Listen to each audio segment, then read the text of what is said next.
the most important thing that a founder needs to understand is the truth of their financial health. In fact, for public companies, it is arguably the most important role of the CEO is what's called capital allocation or resource allocation.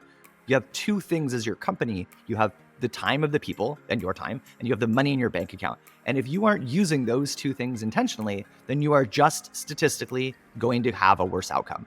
I think the second one is that you have to have both the ability to sort of overcome your fear of making mistakes.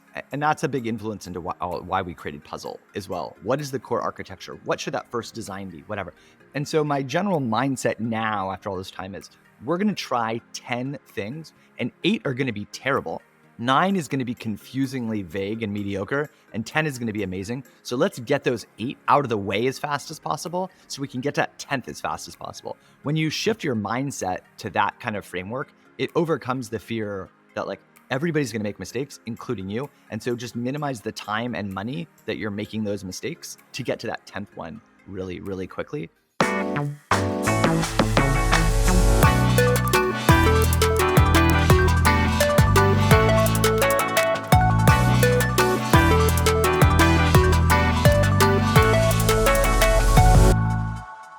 Hey there, welcome to the next episode of the Entrepreneurial Excellence podcast.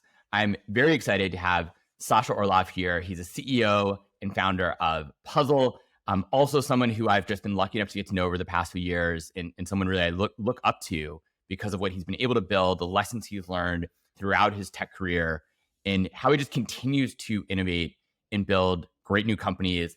One of which, by the way, full disclosure, Puzzle, I'm an investor in and lucky enough to really be a part of and see that journey and how they're really going to redefine what a lot of different financial things mean for companies. But Sasha, welcome to the podcast. Nice to be here. Thanks for having me. Cheers. Yeah. Cheers. Exactly right. Morning time for both of us. We're both in San Francisco, except we're not next to each other in real life right now, doing it virtually because that's the only way we live in San Francisco. You don't actually see people in real life. It's only virtual. Remote first, always. Although not quite. Your company's in person, right? Most you guys have an office in person mostly or something. No, we're remote first. We office in San Francisco only because my wife works from home and she told me to get out. And so I needed a place to stay. And so I rented an office downtown. Every once in a while, some people show up. That actually, it might be an interesting topic even to talk to at some point is how do you make it as a great entrepreneur and have a happy home life as well? And one of it sounds like one of the lessons is get out of the house and get out of your spouse's way. I love my wife and she loves me, but absence makes the heart grow fonder. I think that's sort of true for a lot of things in life. I mean, if you a little bit of don't do as much of it, and then you get a lot. You'll enjoy what you're doing more. I mean, actually, my wife and I became basically pescatarian over COVID, and I still will eat steak and meat every once in a while. But when I do, it's I really enjoy it. This is a special experience. It's not just I'm having a random hamburger today. But anyways, not what our main topics are about. So what I'd love to sort of kick off with, I mean, you have this amazing background, right? You went to, unlike a lot of the people I've interviewed, you don't have fancy schools on your resume. Nope. Didn't kind of go through any of that stuff. Yet you end up here not being a second or third time founder basically at this point, have raised over $1 billion in funding in some of your companies, have been, I think by many tokens, a very successful, once again, however you want to define quote unquote, what success is, a successful founder and entrepreneur. Walk me through you college and then going from college basically to a big bank and doing some work there for a few years and then essentially straight to probably the real educational experience being Y Combinator. And then presumably that being sort of the kickoff point for a lot of the other things that you've done since. Yeah. I didn't come from one of the traditional schools, but did grow up in California. So I always had sort of the exposure in the Bay Area to the emergence of Web 1.0 in the 90s. Went to UC San Diego, amazing school right on the beach in La Jolla in Southern California. I thought, just like almost everybody in my family, I was going to go into medicine. And UCSD has one of the top medical schools in the country. It was the top number one public medical school, and I could surf from my dorm room. So it seemed like a really good fit. Until it's a great fit, and you're also in state, so you're getting a slightly lower cost. Yeah. If I just remember this, it was $4,000 a year for college back then. That's insane to think about. That's like half a semester at the college I went to. I went to Vanderbilt. That's probably half a semester's worth at Vanderbilt. And I could surf, so it was great until I had to try and pass chemistry and tried and then withdrew and then tried again and withdrew because I was going to fail and tried a third time when finally I learned my first lesson: follow the writings of the market. In this case, it was the market was telling me my brain was not going to be a biology or a chemistry major. And so I ended up majoring in math, which was the kickoff of my exciting life, making things that some people think boring, I think are really fun. And so from there, moved back up here to the Bay Area, worked for a benchmark-backed startup. It was sort of started in their offices, ended up growing and selling to AT&T. I was the first kind of fraud analyst. So I was building models for payments fraud on the internet back in the kind of heyday of the internet. It was super fun. San Francisco was becoming the tech mecca that it is now in the early days, and it was. And this was what, like 90, this was like before the 2000 crash, yeah. Before the crash, right? So you were just up here straight from school, been like, let's rock and roll. San Francisco's crazy, wild, fun, Wild West. Totally. It was my first exposure to entrepreneurship and startup life. I ended up finding a job randomly because my hiring manager also surfed at the same spot in San Diego where we grew up. And the only reason I went to the job fair, which was a thing for people listening that don't remember, where you'd go in person to an auditorium and people would come try and hire people, because that's what happened, how you found jobs. Because there was this free Cirque du Soleil show. And I was like, that sounds cool. And I should probably do it, because I was rock climbing and surfing, and it went from there. Found a job right away. It was great. Got to apply my math skills towards the startup life. And it was incredible. It opened my eyes that entrepreneurs were actually just kind of normal people that were either brave, silly, or stupid enough to say, hey, I'm going to actually dedicate my life to doing this. So that was a ton of fun until September 11th happened. The economy collapsed. Read a book called Banker to the Poor. Got really inspired. It was this guy who ended up winning the Nobel Peace Prize in Bangladesh for starting something called the Grameen Bank, basically small loans and education to poor women in rural areas to help them start businesses. And it was in Honduras. We were trying to replicate it around the world, and we had a center in Honduras. And so we were building software. So I was a product analytics guy, building open source software for microbanks to replicate around the world as a sort of a approach to rural poverty. Learned a lot about software development and sort of perspective about different people born in different longitudes and latitudes and what opportunities can be created. Went to business school at Georgetown. It was my first step up to a nicer school. I went from there and got accepted into a program at Citigroup after I graduated called the Management Associate Program, which basically was sort of a training program. And I did some risk modeling and fraud modeling, worked in finance, worked in marketing, worked in analytics, moved over to venture. Were you in New York, or did you have a group in San Francisco or something?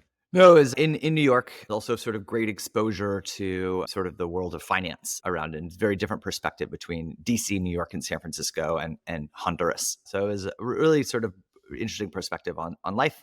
Did that for about 5 years, moved over to the venture capital team, moved then over to Silicon Valley. We were the first strategic investor in Silicon Valley, like a first bank that had a corporate venture arm. So I got to see a lot of the first wave of fintech. And then everybody sort of probably remembers the subprime mortgage crisis, and 3 big shifts were happening in the market. AWS was creating the cloud. It's funny to say that, but you couldn't do processing in the cloud. That wasn't a thing. I remember people were building their own server farms in their offices, heating their offices with just server heat. I mean, there's still these legacy server rooms in most offices, offices in San Francisco, because you had to have your own rack. That was the thing. Rackspace was one of the hottest companies at the time as they're sort of moving over. And then AWS. The second was we all had these things called flip phones, which you could just use for calling. And then the Razor came out for smartphones. Yeah. So, and then we had this massive regulatory reform. For the first time, half of the country weren't going to have access to financial services because new regulation was going to preclude them from doing it. They were going to have computers in their pocket, and you could do really kind of cool modeling and analytics capabilities. So we started LendUp, and we you skipped the YC. So don't skip over YC, right? Because it seems so easy to say, okay, look, I'm working at Citi for 5 years, and I come out west to go do stuff at Citi in the Bay Area for venture capital stuff. But okay, even still, you're sort of at the forefront of it. You're doing some venture capital, so you're starting to get more in the tech space and leaving kind of the East Coast mindset behind. But even still, there's a piece there. Yeah, you went to IC, right? I did. We did. That was it was a very serendipitous influence in my days of becoming a founder. So I'll take it back. As a venture capitalist, I'm sitting on the other side of the table. I'm meeting all these incredible founders, the early days of Stripe and Lending Club and all these sort of iconic tech companies. Now, fintech companies. Fintech wasn't even a thing. Now there's a word for it. But it was really interesting, and it was really fun. I was meeting all these founders, obviously many super smart, gone on to build many successful companies. Some really smart, didn't build unsuccessful companies. Some just average people ended up building successful companies. Some just average people. I was viewed myself as just like, I was just whatever. I'm an average person, but I work super hard and I put in more effort. That's one of my superpowers. I don't give up easily. And actually, I want to pause there. Actually, I don't want to lose that point because it's a really good point. And maybe we'll go on this tangent for a second, which is what do you think are some of the key qualities, at least from what you saw at this time, and maybe it's changed over the years, but is it what differentiates a successful entrepreneur or one who achieves kind of the goals they're trying to achieve as an entrepreneur? What's going to kind of define success, like from the ones who don't, right? You might have these people who are incredibly smart, went to all the best schools, have all the things going for them, yet they still fail. Is it luck? Is it grit? Is it what do you think separates those groups? And do you know about it beforehand? Like as a VC, can you tell about it? I mean, as VCs, it's like, how do you really know if someone's going to be successful or not? And I haven't gotten a great answer yet, but maybe you have one. I think one thing, there's a couple factors that I see as common themes amongst some of the places where I've either seen founders succeed and fail over the last 15 years now. One is sort of tenacity or grit, because you're bending the will of the future. You're creating the future. You have to change the future. And that's not easy because inertia is one of the most powerful forces that we sort of have. And so you have to have a bit of I'm not going to give up. I think the second one is you have to have both the ability to sort of overcome your fear of making mistakes. And that's a big influence into why we created Puzzle as well, which is you have to be able to take that first step. The first step is the hardest. The second one is much easier. Like, hey, I built this thing and it's terrible. Can you fix it? Can you make it better? That's much easier for people to do than like making that decision. What is the core architecture? What should that first design be? Whatever. And so my general mindset now after all this time is we're going to try 10 things and 8 are going to be terrible. 9 is going to be confusingly vague and mediocre, and 10 is going to be amazing. So let's get those 8 out of the way as fast as possible so we can get to that 10th as fast as possible. When you shift your mindset to that kind of framework, it overcomes the fear that like everybody's going to make mistakes, including you. And so just minimize the time and money that you're making those mistakes to get to that 10th one really, really quickly. And then the third one is you have to hire great people and enable them to be successful, because if you are successful, like invariably you're going to become the bottleneck. And I see this a lot with first-time founders. And that's why I think it's so easy for venture capitalists to bet on second-time founders, because one, they appreciate the value of the dollars that are invested, but two, they realize that like they're both the most influential thing and they're also the most problematic thing in an organization.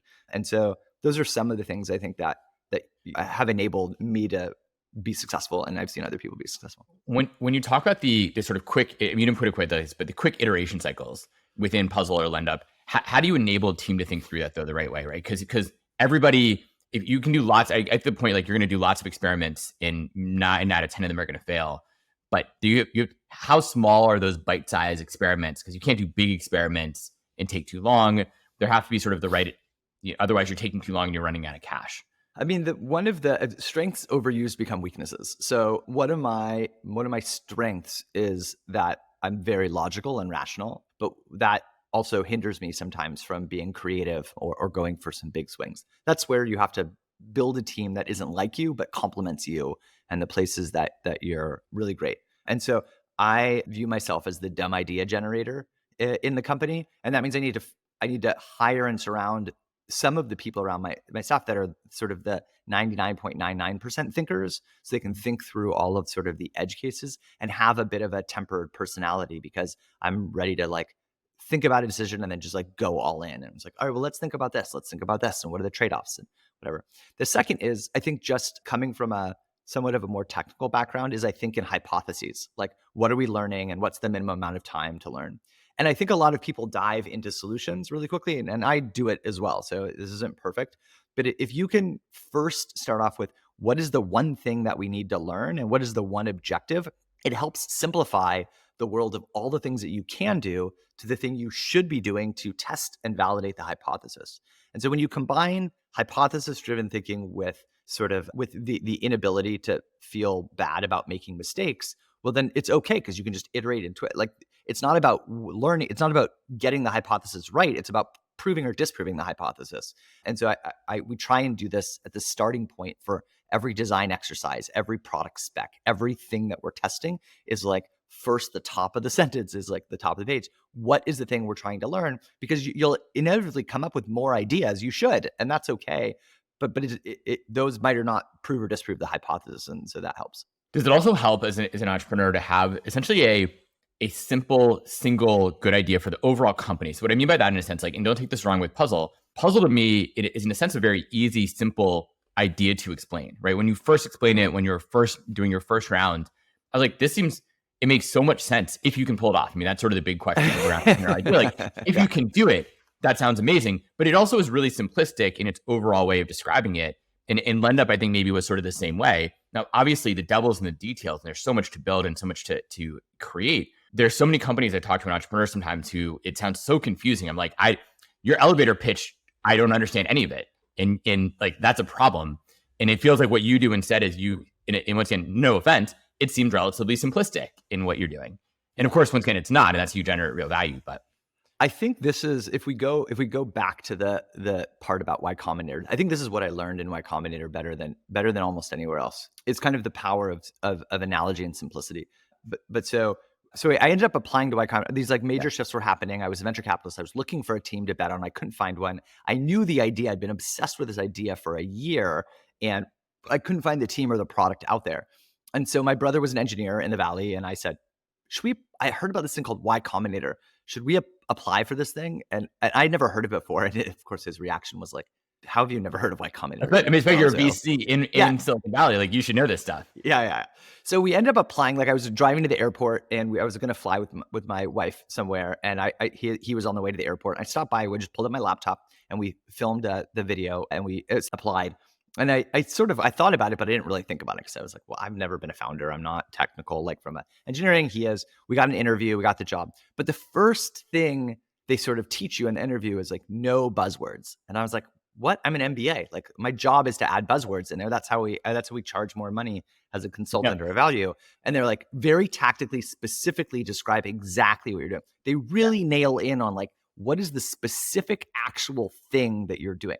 And then at demo day, which actually used to be demos at the end of Y Combinator, you're supposed to actually demo the thing that you are building. But what they did is they forced you to describe your product in 3 words, which is so hard because I have a vision and there's this thing and this, but in this case, and it's so much better in this way and this way. And they're like, you have 3 words. You have to describe it because that's the only thing we describe your company with. Your company is whatever, and it's this. And they described LendUp as payday on mobile phones. And I was like, we are putting an end to payday loans, and it is not a debt trap. It is an opportunity to build credit. And the whole thing is geared around education and credit building and a step to build credit. And here's why. And they're shut out of the bank. And he's like, you have 3 words. Like, that's what it is. And I was like, how about not debt trap, payday loan? And I was like, oh, that's too many words, whatever. And he overrode it. So at demo day, that's how they introduced us. And while I was frustrated inside as a founder saying, this is like the opposite of what we're trying to do, everybody quickly understood what it was. If you can't understand exactly what the company does right away, then the whole time that you're explaining everything, the person listening is still just trying to understand. Like, they're not really hearing any words because they don't understand it. And it didn't really dawn on me till this time I hired this person who leads growth at Puzzle, and they said, you have 5 words to earn the right for somebody to listen to the 6th word and beyond. And when it clicked that way, it really starts to resonate. It's like, it's not about telling the whole story. You have to earn the right to tell your story. And if people can't quickly understand exactly what you do, then it like the rest of it doesn't matter. In how often do you find so actually before we get to that, so great, you go do your demo day pitch. Do you immediately raise a ton of funding, or does it take a little bit longer than you expect to and this is what, 2012, right?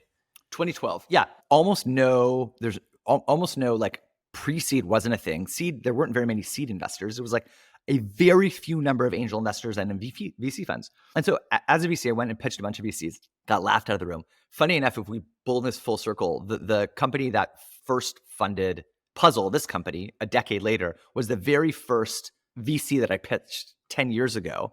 Nico Monsantos at General Catalyst. He was just starting as associate. I was my first pitch. And afterwards, in a very Nico-friendly way, he said something along the lines of like, I haven't been doing this that long, but that was terrible. but in such a like endearing way that like we became friends and like we stayed in touch. And then a decade later, we had the opportunity. Now I'm working with General Catalyst along the way. But that was it. I pitched it, didn't work. Raised a little bit around, like raised my now what would be called a pre-seed round at Demo Day, and then built the product, released it, launched it, got some good early traction, then went and then ended up raising venture capital. I mean, going back to the point of like Nico and where you are right now, like in your point about grit, right? One of the things too, I think a lot of people don't realize, and this just goes for not just an entrepreneur, just even you being an entrepreneur for your own career, like forget starting a business, is how few people actually have grit to stick with it, right? The fact that you've stuck with it for a decade plus, like 14 years now, you've been an entrepreneur, almost 14, we're not in 2024 yet. So 13 years, I guess. But like I mean, the willingness to stick with it and the fact that you've now like grown, like these VCs who you pitched when they were analysts are now running the firms. Like that's if we take it back, you're absolutely right. But if we take it back, like grit doesn't mean do something and ignore the reality of the market. So like when I couldn't pass chemistry, grit wasn't like do it until you realize. It was like I tried it and it just didn't click. Like OChem did not click, and I withdrew. And I was like, I'm going to do it again. I'm going to do it with a tutor, and it didn't click. But then math, I was getting like A's in math. So I go to the tutor and they're like, you're failing science. You're getting straight A's in math. And I was like, but I don't really like math that much. And it was like, but you were getting A's in like advanced mathematics and you're struggling to pass chemistry. Like listen to what you're naturally good at. And if you take that back to like grit as a founder, it doesn't mean hold so strong to your vision that you're ignoring the realities and you keep going. It's like you keep going, but you listen and you adapt to the market realities, whether it's funding cycles or customer feedback or whatever, but you just keep going. Because again, you get through those 8 dumb ideas really quickly. 9 is the confusing one because you're like, oh, it's kind of working. Is this good? But 10 is that breakthrough. And when you know you've hit number 10, you know it. And if you haven't quite known it, it's there. It's like love. Like when you know you're in love, you know you're in love. And if you think you're in love, you're probably not. You're on number 9. How do you know as a founder though when that year the situation became getting like C's on in the class course, but I just need to like keep pushing? First is like this is the easy path, and I can jump into that, right? There's sort of a fine line I think for founders to really know which one is which, and it's probably not always clear or obvious. I mean, there's like a somewhat sort of spicy take is like, I'm a big fan of boards and governance in a company for this specific reason. If I didn't have that like career guidance counselor that was like, listen, I'm just taking an outside perspective. All I have is your best interest in heart. And you're doing really good in math and you're doing really bad in science. Look, I don't really care what you do, but objectively, you look like you're doing really good in math. Like you should probably major in math because you're good at it. And so if you have a board, you're so into the founders, we're like so in the weeds every day. We're dealing with like getting punched like every morning. We could have the best day and the worst day in the same hour. And if you want somebody who like cares, that you trust, that can give you the truth. And that relates a lot to why I'm such an exciting fan of Puzzle is like you get a real-time sense of truth of the financial health of your business. Like we're not biased. We're not going to tell you what you want to hear and like keep you. We're going to give you the realities of your business. What you do with that is up to you. You can ignore it and burn your money to the ground and fail. But it also isn't going to help you be successful. It's just going to tell you, are you on your path to hitting your goals or not? So I view it as the most important thing that a founder needs to understand is the truth of their financial health. In fact, for public companies, it is arguably the most important role of the CEO is what's called capital allocation or resource allocation. You have 2 things as your company. You have the time of the people and your time, and you have the money in your bank account. And if you aren't using those 2 things intentionally, then you are just statistically going to have a worse outcome. It's tried and true for decades and decades, but we don't have those capabilities in the private markets because we can't, as startups, especially as startups, we can't afford like world-class CFOs and controllers and finance teams. It's just not what we can afford. But software can actually get us a lot closer now than ever before. Yeah, no, I totally agree. In fact, I would argue we're getting towards the world where we're going to start having startups of one. And these are big, successful startups. And literally it is just the founder with a ton of sort of consultants, outside parties, and fantastic tools and products like Puzzle, and maybe Levy as well or something. But like totally but because you don't need to have all these extras. You don't need a fancy financial organization to manage AP, AR, your accounting, bookkeeping, all the other things you need to do. You don't need that anymore. I think what it does is the real superpower is it depends on the stage of a company, and that can change literally in a moment's notice. But the reason why I think things like software and services coming together create superpowers is you can make a choice. If you are at a stage where you really need to cut money, like you really need to be as thrifty as possible, well, you can have software and you can try and figure out how to do it yourself. But if you can have the best of software and the best people, you can hire a world-class person and they can use software to give you the same cost as you're paying today for a full-time, good person or maybe bad. But you can have a world-class person for a fraction of the time because software can automate a lot more of it. And I think that's the part that's most exciting. Whether it's ChatGPT generating code, like you can't just trust it. If you have a really great engineer, like they can get so much more leverage. And I think Puzzle's the same way. Like you can do it yourself and get good enough, but you can now hire like a world-class person for a fraction of the cost because they don't need to do all the boring rote work. They actually just help you build your business better. No, I was actually having a conversation with a potential customer of ours yesterday, and they're a 50-person company. They have 3 people on their HR team, all relatively junior. And like my mind was blown. I'm like, wait, what are they all doing? Why don't you just hire one rock star head of HR and then outsource all the underlying like sort of rote type work that like Levy as an example is good at. It's a sales call, but like it's true. It's like we are way cheaper than even one full-time hire, and we are better than that full-time hire.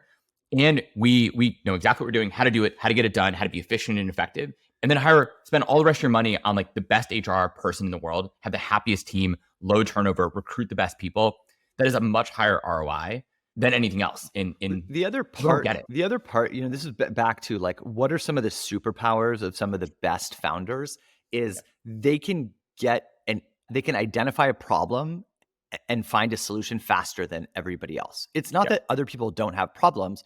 And so that's where like the networks of some of these like top, like fancy schools really come into play. Because if you just have a bunch of other people that are going into entrepreneurship or going into finance, you can help find these answers faster, whether it's a network like Y Combinator or Village or Techstars or On Deck Founders. Like you just find your network that like helps you solve problems faster. So one of the other benefits of not this isn't the sales call about Levy or Puzzle, but like we see broad-based like thousands of startups. And so we can identify common problems that every individual bookkeeper might face. And we can automate these common issues that face all these problems. Just saves everybody time. Same thing at Levy is like, you're not just like hiring that one person's experience. You get that one person's experience plus the broad base of all of your clientele. And that's where the power of like fractional work and networks come into play because you're spending less time on problem solving things that aren't as important and doing the unique things that only the founder can do. There are some things that only a founder can solve, and you should spend more time on those things and let other people, whether it's your own team or your partners or your contractors or users, solve those things that they're better qualified to solve. Exactly. And they all start to compound, right? So like to both of our cases, the more knowledge you have, the more companies you work with, the more that knowledge compounds, the better you can be and the further away you get from that individual sole practitioner, as an example. And so actually going back, related to that and going back to one of your points. So for Puzzle or for LendUp, you have a board. How often do you meet with that board? How often do you send updates to them or your team? What do you do to keep yourself in check, right? Because at this point, you probably have enough credibility. You probably have a lot of trust from your board and from even your team to kind of do like whatever Sasha says, we trust it. He's making smart decisions. So how do you keep yourself in check? And what do you recommend to other founders on that note? Like, writing monthly updates or whatever it is to keep you focused and honest and not let you kind of buy your own hubris or BS. Yeah. So I have like 5 sort of networks of advice that I started from the beginning of the company. There's my team. So those are the people that are like, they're the network of people that are seeing the day-to-day of the product, identifying risks and opportunities. There's hold on. I want to ask really quickly on that even. How often with your team, how much do you share? Is it with the whole company or do you share with a select group of people within the team? How do you bifurcate what knowledge gets shared across the team to keep you in check and keep kind of that knowledge transfer happening? I share almost everything with everybody every Friday. We do it monthly as we'll get bigger, but we do it every weekly right now. And then I have a dedicated meeting that is specifically focused on risks and opportunities. And I do that weekly. And it's me and my co-founder, and then a couple other people, depending upon the goals and the team. So sometimes it's a little more product oriented, sometimes maybe it's market oriented, sometimes it's more tech oriented. It depends on the goals of that month or quarter along the way. So that's a team. The second is customers. Obviously, if you're back to the basic one premise of Y Combinator is build something that people want. And so you have to make sure you're keeping close to your customers. I have an advisory board filled with my future customers so that we check in once a month, in fact, later this afternoon, about here's what we're doing today. Are we missing anything? Because you're the person we're going to be selling to in the future. And so I want to make sure that things are still lining up towards the vision of what you are. There's other founders. I have a question on the advisory board as well, because it's funny. My team and I were discussing this last night ourselves. With that specifically, it's a great, I think, kind of marketing hack to some extent. And I think it's probably good for product building too. How do you identify these folks? How do you get them on board? Do you do that? Is it just an email you send out? Do you send out a video? Do you actually get them around the kind of Zoom table? Like, what do you do? Yeah. Once a month, live in-person meetings that compensate them with equity. And I recruit them from just, I don't know, like meeting them, network, and bringing them on board. Yeah. Just people that I've met that I was like, that I wanted to reach out to and said, I'm building an advisory board. Just like everything, deals, whatever. The first one's always the hardest. Once you get that first anchor one, you're like, oh, can you join? I'm starting an advisory board. I have this one person, they're amazing. And then these other people like along the way. And so we did that. Yeah, it did. So it's just like an update of like what key things are happening, questions about what's going on. And have you seen them actually? One strategic question every week. Give them one question at the beginning of the week. Think about this. Here's some of the thought process and justification. Write a Notion doc. Here's the question I'm trying to answer. Here's why. Here's some context. Here's some other reading materials. And then we have a discussion at the actual meeting, just 1 hour, once a month along the way. And so I'd ask for 2 hours a month, 1 hour in group meeting, and then one optional hour that might do some one-on-one work as questions come up. And that has led to, I guess, presumably quality strategic decisions, like better decisions for Puzzle overall, but then maybe also some of them converted or they've sent over other customers if they're still not quite in the ICP for you. Yeah, it's different perspectives on the same problem. Everybody's going to have a different view based upon their experience, their role, their position, their age.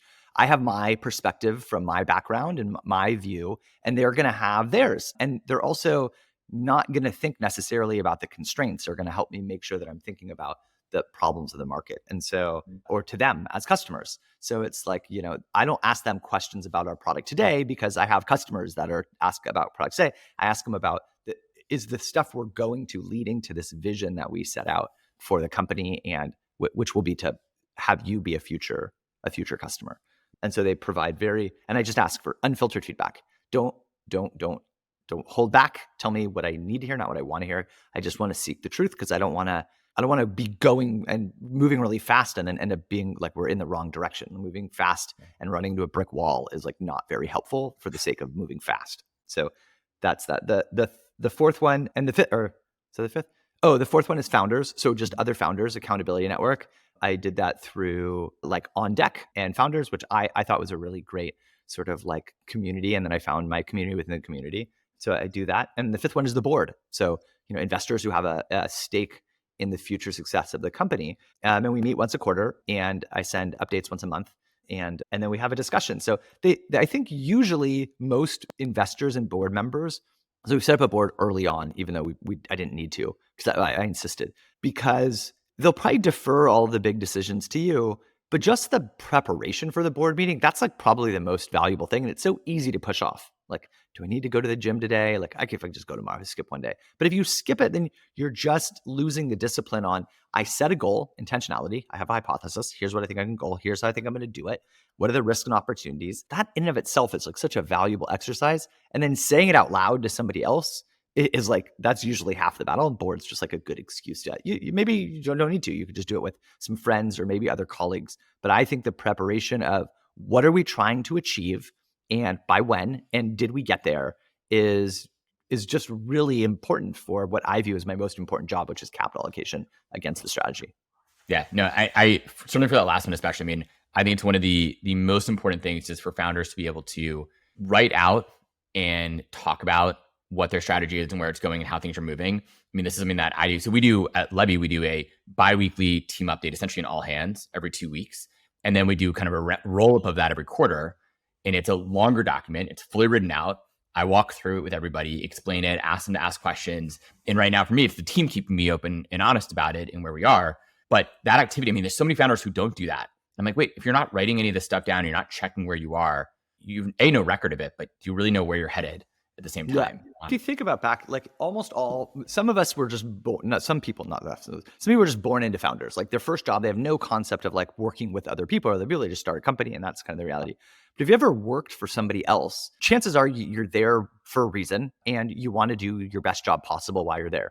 And if you don't have the information to do the best job possible, you're just not going to get the best outcome. And so if somebody's there for the best reasons and you're not empowering them to be successful, you're just limiting the capabilities of your business. And if they're not there for the right reasons, or they're just not a good performer and you give them the information and maybe they use it the wrong way, like that's the wrong hire. You should just move them onto a place where they're going to be successful, but you're holding back greatness of people out of fear of information leaking from your least successful people. Like help your least successful people find a place where they're going to be more successful if it's not your company. Yeah, I completely agree. Another example there, one of the companies I'm an investor in, they were doing a new round of funding. They sent an email update to all investors, but they didn't provide any of the key information about the company, like status. So like, we're doing new raids. We'd love your help with intros. And I wrote back, I'm like, there's no information here. Like, what do you want help with? They're like, oh, we're not sure if this email is going to get forwarded around, so we didn't want to put more information. And I'm like, what are you trying to hide? Like, this is, first of all, sent to your investors anyways. It was just like shocking to me that people are so fearful, and instead of being just forward focused and moving on. Kind of related to that, and going back to your point about team, how do you identify the best hires? Like, you've done a lot of hiring and probably a lot of firing. What makes for a fantastic teammate, and how do you identify that sort of person? And maybe is it different at every stage of a company? And then related, when do you decide to let someone go if it's not working, even if, let's say, they're a high performer? Yeah, I want to make one more comment back on your last point, which I think is really important. I want to emphasize that to the listeners is like, when you send an investor update and you're asking for things like intros, which you probably will at some point if you're a venture-backed company. One is, if somebody was going to help you and you don't give them the information, they're probably not going to help you. They're just going to be like, this is crazy. You're the benefit of saying, I want to help, but you're not giving me the ability to help. So one, you're going to be frustrated. So you can't help to the best of your ability.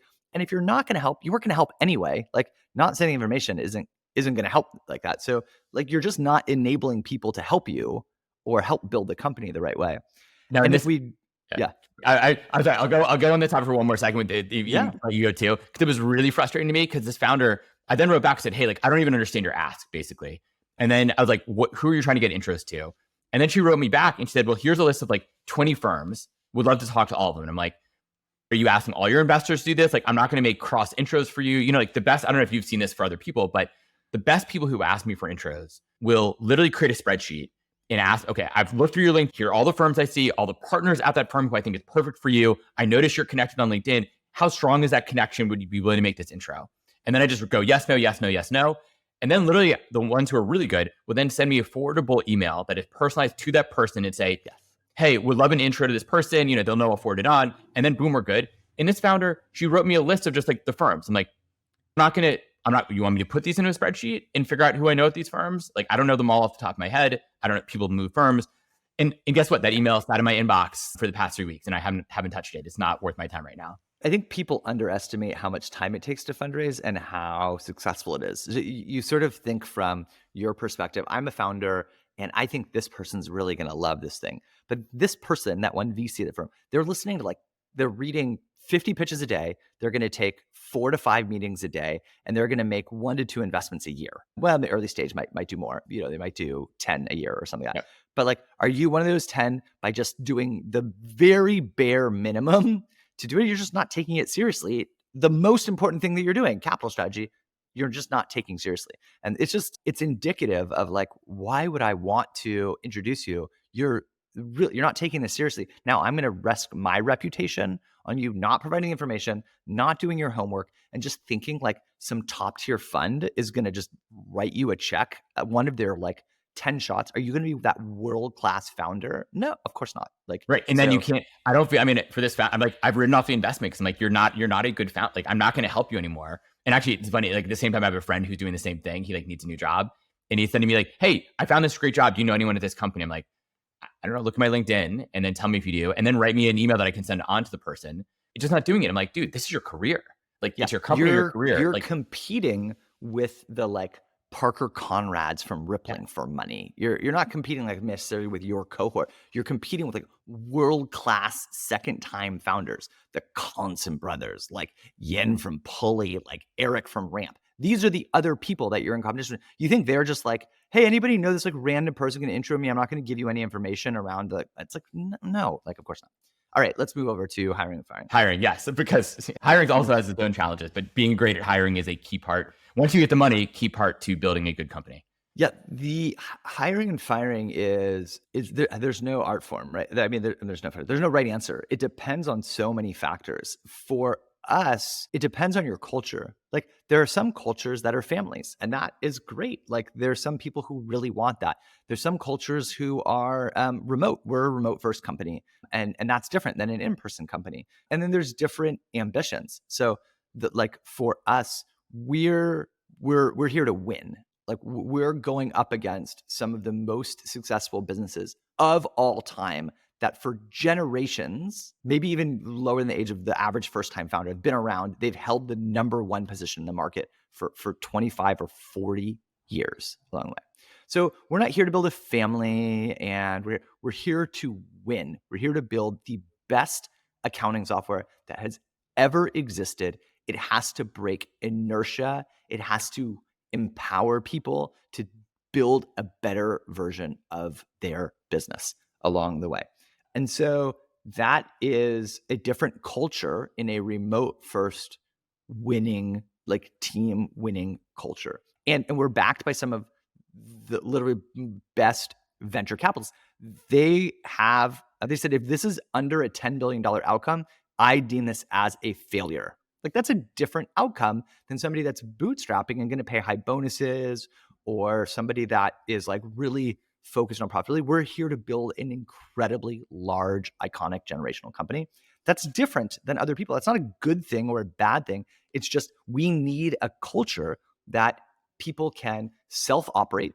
They really like autonomy, because I'm not here to make decisions at the company. If I'm making decisions, that means I'm like not communicating good enough.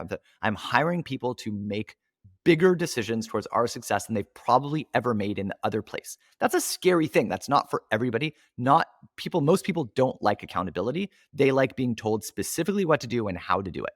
That's okay. Like there's different stages in different companies for like that. But I need people who are autonomous thinkers, and that they're okay to fail, because the faster they realize they're failing, the faster they're going to ask for help. And then we come together to solve the biggest challenges. And especially in a remote world, you have to have autonomy, you have to be driven, and you have to have the inability to like be afraid of failure.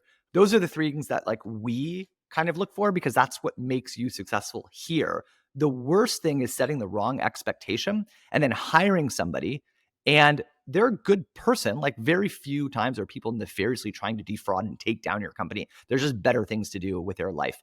But if they're not a good fit for the stage and company, they're not going to be successful.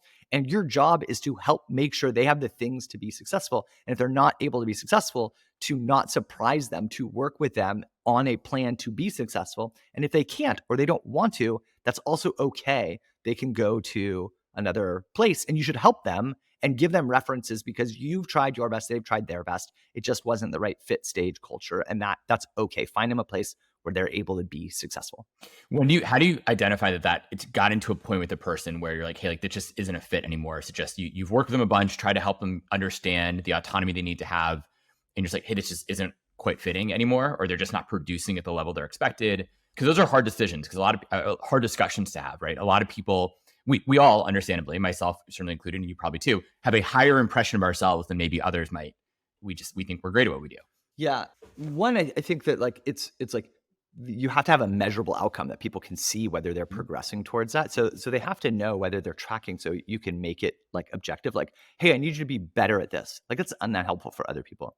The other thing is, I think most people want to do a good job.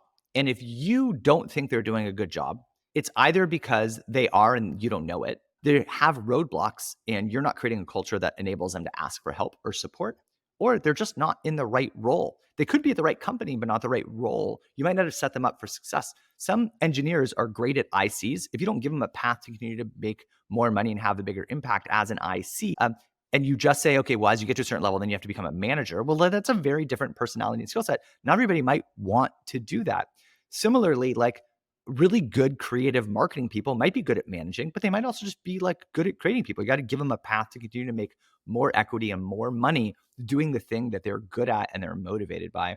But giving people feedback, especially hard feedback, that's important for everybody, because if somebody is failing, they know it too. By the time you've had that conversation, especially if you're early in your career as a manager, like they know it. And then they just think you're kind of a bad manager. Like you're not helping them be successful. They know they're failing, you know they're failing.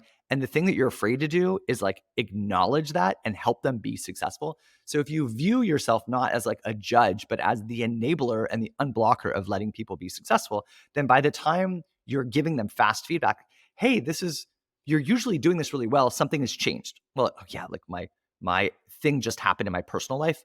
Got it. Cool. Why don't you just take a couple of days off? Let me cover it and then come back and let's like revisit. That just happened this week. Super high performer, really struggling with this one like high initiative, which is unbecoming. Now I could have said, hey, you're failing this. It's like, hey, like this is different than how you normally perform. Like, can we talk about this? Because I feel like I'm not giving you the right support if this is not happening. And they're like, God, I really appreciate that perspective, because they knew that wasn't really working out. Where on the other hand, sometimes you just put somebody over their skis and they're not a personality. I have somebody on my team who's just the nicest person, but like they know that they need to be more opinionated, and they're trying to accommodate people, but their job isn't to accommodate. Their job is to drive clarity and results. And so it takes a while, but it's like, hey, are you interested in building this skill set? Because if you are, then like, let's work on it together, and I will dedicate time to doing this together. And that's with me, with an advisor, with a colleague.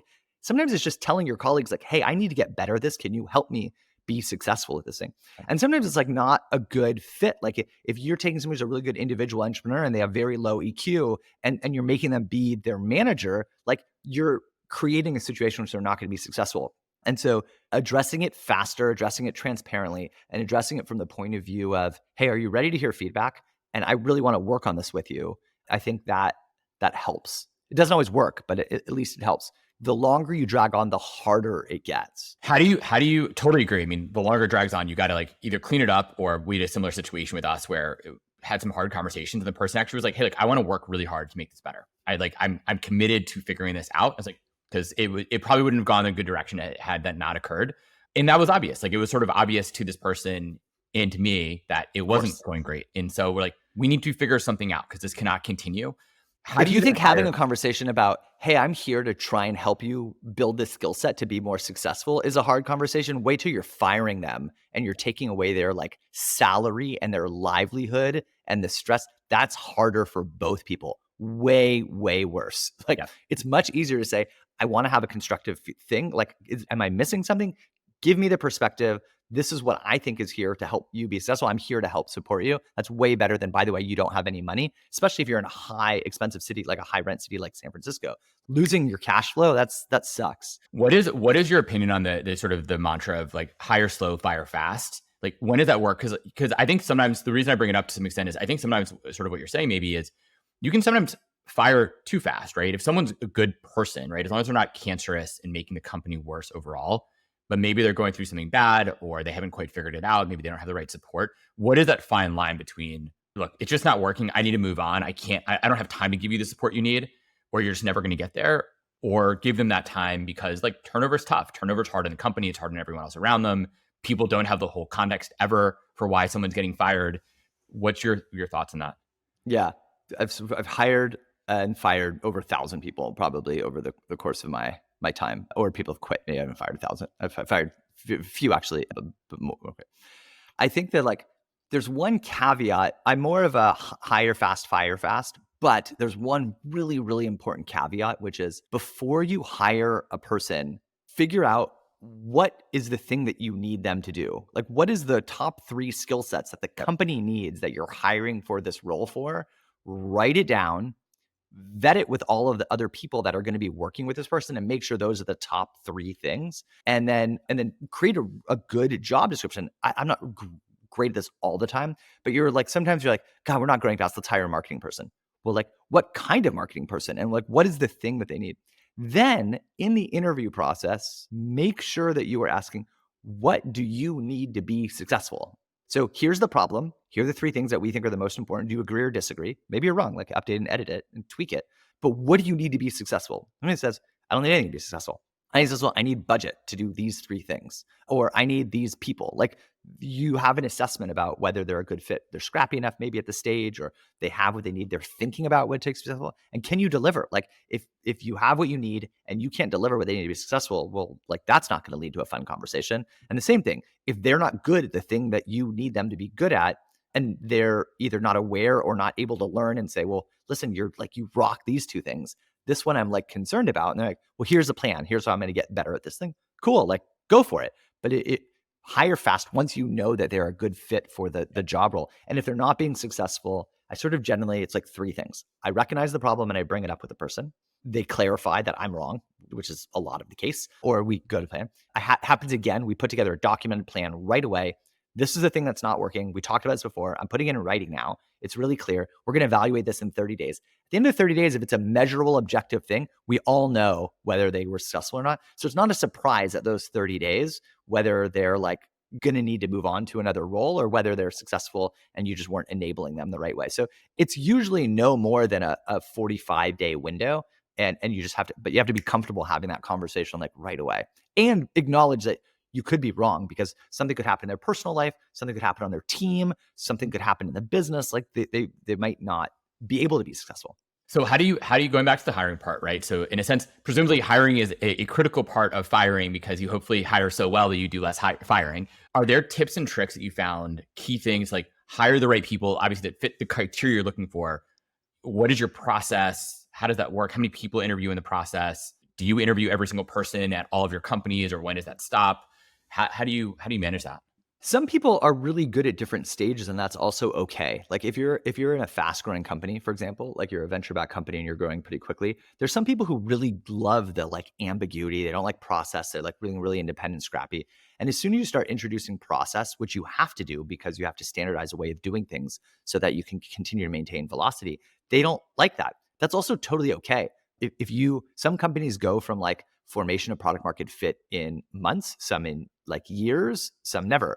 And different people at different stages are also okay. That's not a bad thing. But if you're in a sort of more stable company, yeah, you want to kind of hire for long term because they're more successful the longer they get. So it's not like sometimes actually when we were building LendUp and we were going out to raise the Series B, and I said, could we have like almost 100% retention from original hire? And they're like, that's a red flag because your company has grown so fast. There's no possible way that they're being successful. And it was eye-opening. I thought this was like a source of pride. And they were like, this is actually a risk to us that you are afraid to have hard conversations and build a leadership team. And it was totally true. Okay. And I forgot the question. Yeah, so that's a great point. But the question is like more about how do you make sure you're hiring the right people? Like what are things you try to do at every company you've been at or that you've refined over time to hire the right people? Not like finding maybe a recruiter who identifies you a great job description, also critical. What's your process then? Do they interview with 4 or 5 people? You interview every single person? Are there certain questions you like to ask? Do you always do reference checks? What does all that look like? No matter what the level is, unless they come recommended by somebody else, like they stake their reputation on the line for this person, everybody does. I do references. I aim to talk with 3. I talk with no less than 2. I will not make a hire without talking with 2 people. Usually they give you 2. You got to do your own. You got to find your own, especially for executive hires. For sure. Everybody does a project. I don't care whether you're a general counsel or a head of risk, like you're doing a work project, and then we're talking about it together. You compensate them for that project or? No, I just keep the project small, limited to 4 hours. But that's like, if you're not willing to put in 4 hours, like I don't have somebody solve a business problem. Like I don't hire a designer and tell them to design something that was like currently in progress. I give them a challenge that is like a historical one we've solved, so I can give them enough context, or I give them a vague one. I don't have people do work for the company, but they have to deliver some type of work product. Here's the situation as a general counsel. Here's the situation. Here's the context. What do you recommend? Part of it is also asking, like you have to leave intentionally vague to see what are their questions. they sort of ask for along the way. But you can also just say, take one of your old pieces of work if you feel uncomfortable and explain it to me. Go through the thought process of like how you designed this thing or architected this thing But almost every engineer goes through a design exercise. Like that's just part of the interview process. We don't do that in the other parts of the business, which is actually even more risky because engineering, at least there's multiple ways to solve a problem, but you know whether it's solved or not. With like marketing or product, you don't know whether somebody solved it. It's even more important for them to do a work product. And maybe we miss out on some good candidates that are like, I'm not going to put in like 2 to 4 hours to do a project, but like they're not the people that you're gonna want in your company anyway, probably. It's hard to find a job. Like you got to put in effort and time. And then you have to just continually to monitor. I think it's the hardest part is when the company grows faster than the person. And that's the reality that's going to happen. If the business is changing, the person's not evolving, you'll know this because they're not being successful. They're not sort of motivated. Maybe they need some time off to like adjust. Maybe they need more training, outside training around management or product or like the evolution of whatever they're sort of doing. They need more mentorship internally. So you sort of need to evaluate it. But you like know if you're spending time evaluating your team twice a year, which we do, and we sort of go through who is being successful, who is like somebody that would be critical to lose. You know who are the people that are step functions in your company, who are like doing a good job and who are just not being successful. I just think most people are afraid to have that conversation and they don't allocate time to review. And that's just bad management, really. Like your job as a manager is to make your team successful and help them grow through the company and find opportunities. So if you're not doing that, like you're not doing your job. How many like people managers do you have at the company right now? How big is Puzzle for folks so they can kind of get a context where you guys are today? And how many people did you get up to at LendUp? I think we're about 350, 400 at LendUp. And then Mission Lane, when we left it, was 70. And now it's a couple hundred along the way. We sort of spun it out. We evaluated people regularly. At my time, it's hard to manage more than like 5 to 6 is ideal. So you can do work. You're not just a full-time manager as the CEO, at least. But then there should be people that are full-time managers. I think the general benchmark is like 8 is the max that you should have in management. So we have 2 engineering management people for 25. So that's not great, but we're growing the team. And so we'll continue to build out that. We also have a pretty senior engineering team. Like I think we probably have more principal staff and senior engineers than the most companies. Probably 2/3. So they're fairly self-operating and they just need more technical challenges rather than like day-to-day management. So that sort of helps.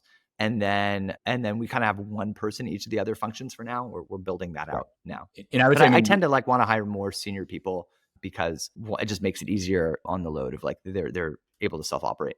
And it makes me feel better. I mean, we actually just did a big research study ourselves for Levy's purposes about kind of the right ratio of managers. And at least certainly engineering, I think Google, they had like one manager for like 25 to 50 people in many cases, partially because for a lot of engineers, at least, you don't need to have day-to-day oversight of what they're doing. It's a different sort of manager. It's more like the people manager function is a different sort of function that they're running. And yeah, but Google's products like suck. They should have more management people. Sure. Like, they do MVPs of like huge things. Like just a little bit more management, you could actually have the product great. I've never worked there, but what I hear is like there's so much autonomy that people work on whatever they want to work on. And like their products are, yes, at scale, but their products are all super mediocre. And with a little bit more management, they could have world-class dominating products across almost every category, but they don't have any management. Like focus on these things are important. You get rewarded there for like creating a half-assed version of something new, not something great and world-class. That's fair. And a lot of companies actually miss that whole mindset of just like build something that delights and everything else will follow. So you can do that if you're Google. Like, look, they're successful because they have this cash cow. But the rest of their independent products you use because they're bundled, not because they're great. Gmail was great for a long time. Now it's like, it's okay. It was in the beginning days because they like invested in making it great. But it's like basically now the same product it was in 99. Which is insane. So I actually have a little bit, speaking of like companies that are growing and also about like putting process in place, a little bit of a kind of a personal question even for Levy, because we're going through this ourselves right now, which is we're putting in a lot of process. We're starting to say, hey, look, we're growing. We need to start moving from sort of this individual, you're just getting your stuff done, do a good job, and we're happy, to we have real process. We need to increase our velocity and also increase the value of the output we're achieving for our customers and make it all more measurable.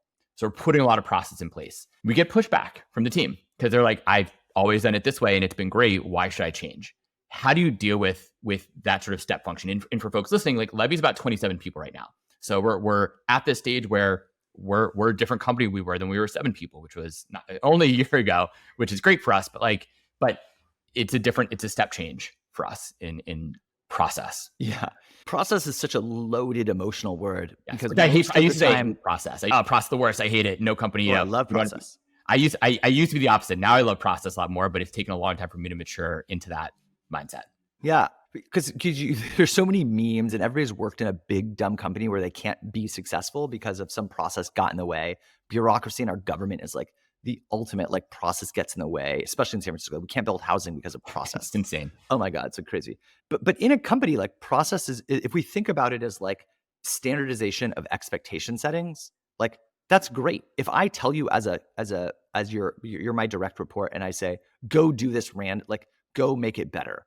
That's not process, but that's vague. It's vague and like maybe you become successful. But if you have now multiple people doing their own thing, it just leads to less standardization expectation settings. So it adds to the cognitive load every time you're trying to do something.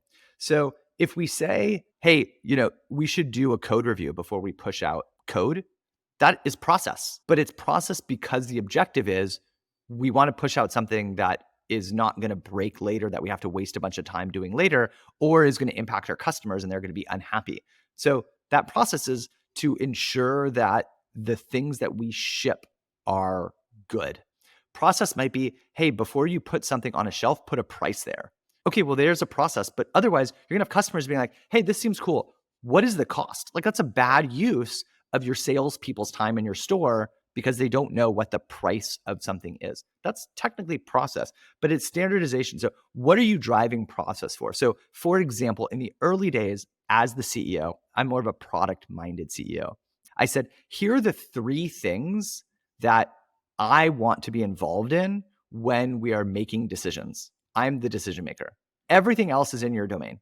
Great. I mean, that's process. Like review whether these things are there. Process is before we write a spec and we write a line of code, I want to have a measurable hypothesis and the top of the page that everybody understands before you do it. That's process. I'm creating a form that has a field that you have to fill out.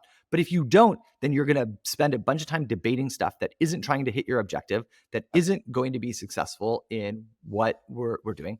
We review linear. I review it every morning. We review it as a team twice a week. That's process. You have to put this stuff into linear. But otherwise, nobody knows what to work on. Or if they're finished with their project and they have like an afternoon, they could go grab some bugs and just go fix these things or these feature requests. Otherwise, they have to Slack you and email you, interrupt you along the way because you're not doing process. But the process is like, hey, do this project. This is the goal for the week. And if you happen to finish early, go knock off some of these bugs and then let me know so I can tell the customers and they're going to be super happy. Yep. It's process that we created so that everybody can have the biggest impact they can have. So I view process as if I tell you specifically how to do it and the exact way to do it and all this stuff, then that is no good. But if we know why we're doing it and it's standardization, it sets expectations with everybody, actually the business becomes more successful and you as an individual have a bigger opportunity to have an impact because you're not causing confusion to your colleagues. So is this sort of is that sort of the answer to the question that I have in a sense, like the way you get culture impart process internally in your culture is by having the discussion you just sort of had with me right here. Is it, this is just something you reinforce with your team on a regular basis? Like, is that a speech you just sort of talked about right there? Where you tell your team on a regular basis, like, if like, I don't want to do this, like, here's the reason why we actually have everything in linear so that you don't have to Slack people to get these answers. You can go find it right away and go jump in. Like, is it just constant reinforcement? Is that part of, like, one thing I talk about with a lot of founders, like, are you the chief CRO, the chief repetition officer, basically, and continuously saying the same thing over and over because it takes, I don't know how many times to get someone to understand it? One of the things that I really like about remote culture is like the writing stuff down, because now you have something to reference. And when you hire somebody new, they can get up to speed faster along the way. So I think there's times to have a discussion and debate about the process, and there's times to have a discussion and debate about executing and hitting our goals. And sometimes there's enough time to review the process because you should be constantly evolving and iterating. Now, if you've had a discussion and you've gotten everybody's perspective and you created a process and somebody's like, I don't want to follow it. Well, like part of our culture is you have to disagree and commit. Like you've shared your opinion, we've listened to you, and we've made a decision the other way around. And this is the way for right now, we think this is the best thing. So can you get on board with that? And then when this breaks, then let's like revisit it again. I'd love to have you involved. So sometimes people just need to be heard.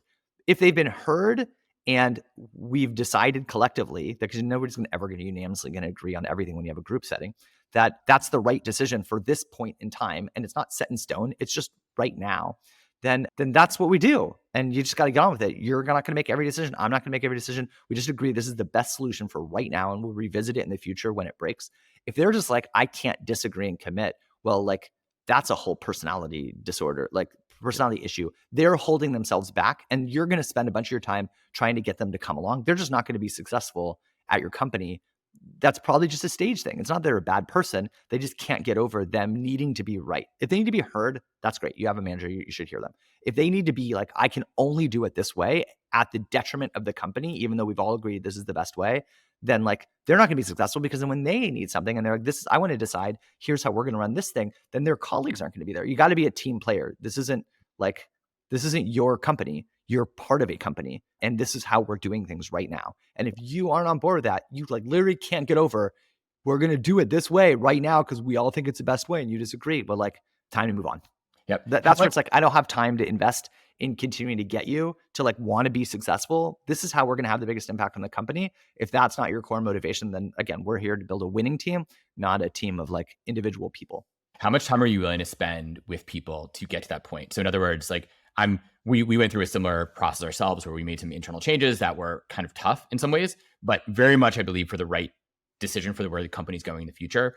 And I've spent a lot of time with people on it, but I'm kind of at the point like, look, we've talked enough about this at this point. It's like, it is what it is. If you're not on board with it and don't want to understand why this is really important, kind of too bad. And maybe it's not a fit. It's twice for probably 15 minutes each time. Once is, hey, we talked about this. What does it take to like get on board? Like, let's debate it out and let's talk it out. Mm-hmm. Hopefully that's like a 15-minute conversation. If they need to really be heard and they're just like, they need to get it off their chest and then that will get them over it, well then like, great, spend that 30 minutes or whatever listening to them, get on the way. The second time is, hey, we talked about this. I'm now writing it down because this is a big deal. And I don't think you see the impact that you're having on your colleagues and the company's success. And so I'm just writing it down so that we both understand that this is a serious thing. And then if it happens a third time, you don't have to. It's just like, hey, we talked about this. We wrote it down. You're not doing it. And so it's time for you to move on. You're terminated effective immediately. Or yeah, that's it. So on a with a few minutes, because we actually skipped over something that I think is critical for founders to know about, and something that you've obviously done pretty well yourself, which is let's talk for like 4 minutes, because I want to make sure you give me time to end at the end of this and get everyone out on time. Go to market. We didn't talk about it at all. Clearly, you figured out go to market pretty well at OneDAP. And I think Puzzles is well on that track as well. Are there any like things that you've done in your product focused leader and CEO, as you've said, what have you done to make sure you go to market too? Because one thing I hate with a lot of companies I invest in is they might have the best product people in the world and best engineers, and they underinvest in go to market until arguably it's too late and they don't have enough cash or money or time to actually get this amazing product into the world. And then they run out of time and money.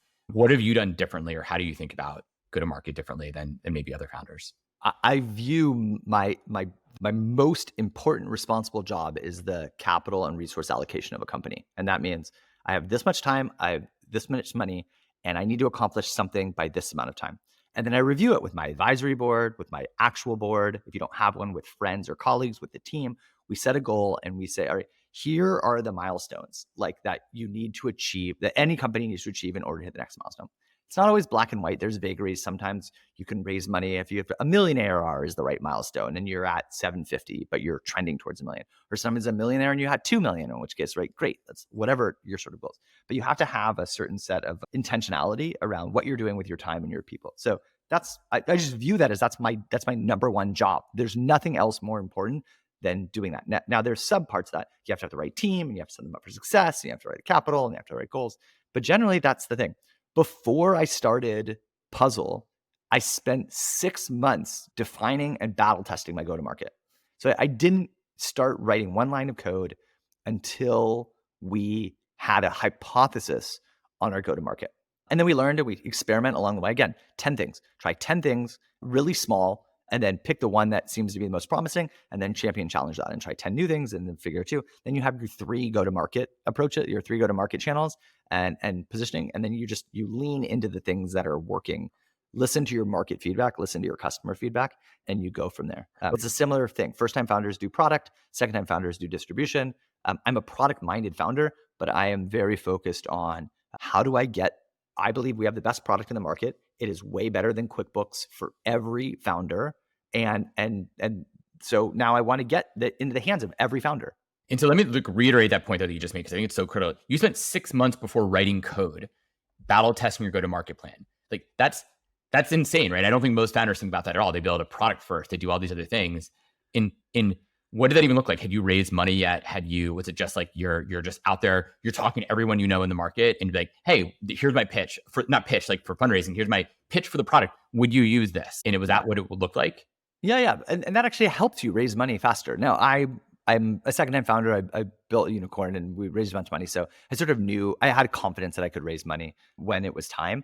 But if I went in and said, here's the product, and here's how I'm thinking about the approach, here's the problem in the market, here's why it's defensible, here's how we're going to distribute it in the early days, here's how we'll continue to evolve and distribute it along the way.